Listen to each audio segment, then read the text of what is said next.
ನಮಸ್ಕಾರ ವೀಕ್ಷಕರೇ, ರೇಖಾ ಕನ್ನಡತಿ ಚಾನಲ್ಗೆ ಸ್ವಾಗತ. ಇಂದು ನಾವು ಹೆಸರುಕಾಳು ಪಲ್ಯ ಮಾಡುವ ವಿಧಾನವನ್ನು ತಿಳಿದುಕೊಳ್ಳೋಣ ಬನ್ನಿ. ಮೊದಲಿಗೆ ನಾನಿಲ್ಲಿ ಹೆಸರುಕಾಳು ಪಲ್ಯ ಮಾಡಲಿಕ್ಕೆ 1 ಕಪ್ ಆಗುವಷ್ಟು ಹೆಸರುಕಾಳನ್ನು ತೆಗೆದುಕೊಂಡಿದ್ದೀನಿ. ಅದನ್ನು ಕುಕ್ಕರಿಗೆ ಹಾಕಿ ತೊಳ್ಕೊಂಬರ್ತೇನೆ. ಇವನ್ನ ನಾನು ನೀರು ಹಾಕಿ ವಾಶ್ ಮಾಡಿಬಿಟ್ಟು ತರ್ತೇನೆ. ಇಲ್ಲಿ ನೀವು ಹೆಸರುಕಾಳು ಮುಳುಗುವಷ್ಟು ನೀರು ಹಾಕಿದರೆ ಸಾಕು. ಇವಾಗ ಕುಕ್ಕರ್ ಲಿಡ್ ಮುಚ್ಚಿ 3 ವಿಸಿಲ್ ಕೂಗ್ಸೋಣ. ಲೋ ಫ್ಲೇಮಲ್ಲೇ ಇರಲಿ, ಹಾಗಾಗಿ ಸರಿಯಾಗಿ ಹೆಸರುಕಾಳು ಬೇಯ್ತವೆ. ಇಲ್ಲಾಂದರೆ ಹೆಸರುಕಾಳು ಗಟ್ಟಿಯಾಗಿ ಉಳಿದು ಬಿಡುತ್ತೆ.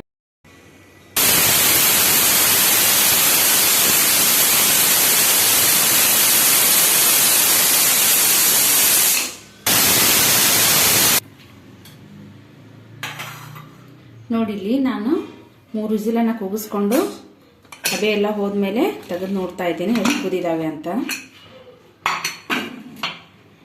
ನೋಡಿ, ಯಾಕೆ ಕುದಿದೆ, ಈ ಥರ ಆದರೆ ಸಾಕು, ಮೆತ್ತಗಾಗಿವೆ. ಇವಾಗ ಪಲ್ಯ ಒಗ್ಗರಣೆ ಹಾಕೋಣ. 1 ಸ್ಪೂನ್ ಆಗುವಷ್ಟು ಎಣ್ಣೆನ ಕಾಯೋದಕ್ಕೆ ಇಟ್ಕೊಂಡು, ಎಣ್ಣೆ ಕಾದ ಮೇಲೆ ಸ್ವಲ್ಪ ಸಾಸಿವೆಯನ್ನು ಹಾಕ್ತಾ ಇದ್ದೀನಿ.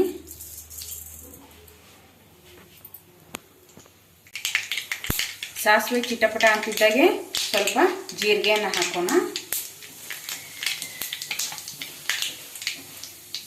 ಇವಾಗ 1 ಗಡ್ಡೆ ಆಗುವಷ್ಟು ನಾನು ಈರುಳ್ಳಿಯನ್ನು ತೆಗೆದುಕೊಂಡಿದ್ದೀನಿ, ಅವನು ಸೇರಿಸೋಣ.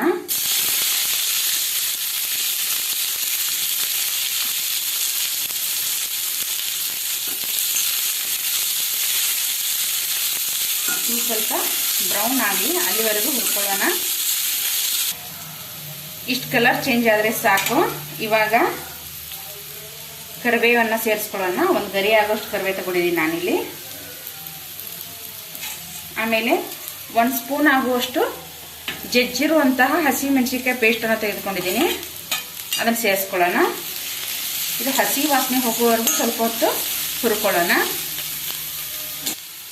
ಸ್ವಲ್ಪ ಅರಿಶಿನವನ್ನು ಸೇರಿಸ್ಕೊಳ್ಳೋಣ.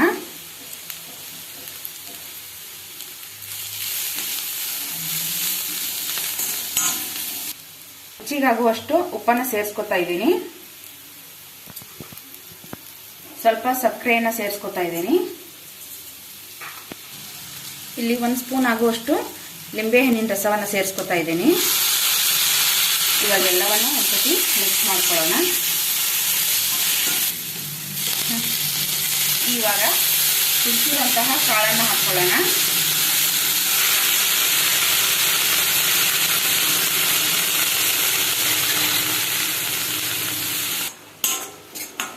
ಇವಾಗ ಒಂದ್ಸತಿ ಸರಿಯಾಗಿ ಮಿಕ್ಸ್ ಮಾಡಿ 1 2 ನಿಮಿಷ ಕುದಿಸಿದ್ರೆ ನಮ್ಮ ಪಲ್ಯ ರೆಡಿ ಆಗುತ್ತೆ. ಇದೆಲ್ಲ ನೀರಿನ ಅಂಶ ಸ್ವಲ್ಪ ಕಡಿಮೆ ಆಗೋವರೆಗೂ ಕುದಿಸ್ಕೊಳ್ಳೋಣ. ಲಿಡ್ ಏನು ಕ್ಲೋಸ್ ಮಾಡೋದು ಬೇಡ, ಹಾಗೆ ಕುದಿಸ್ಕೊಳ್ಳೋಣ.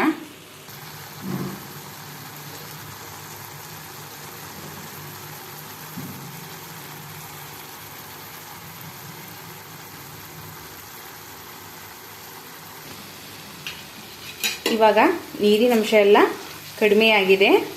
ಇವಾಗ ಗ್ಯಾಸ್ ಆಫ್ ಮಾಡಿಬಿಡೋಣ. ಆಯಿತು, ಇವಾಗ ನಮ್ಮ ಪಲ್ಯ ರೆಡಿ.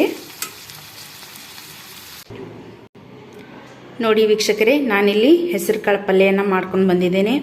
ಇದನ್ನು ರೊಟ್ಟಿ ಜೊತೆ ಆದರೂ ತಿನ್ಬೋದು, ಚಪಾತಿ ಜೊತೆ ಆದರೂ ತಿನ್ಬೋದು, ಅನ್ನದ ಜೊತೆ ಆದರೂ ನೆಂಚ್ಕೊಳ್ಳೋದಕ್ಕೆ ಚೆನ್ನಾಗಿರುತ್ತೆ.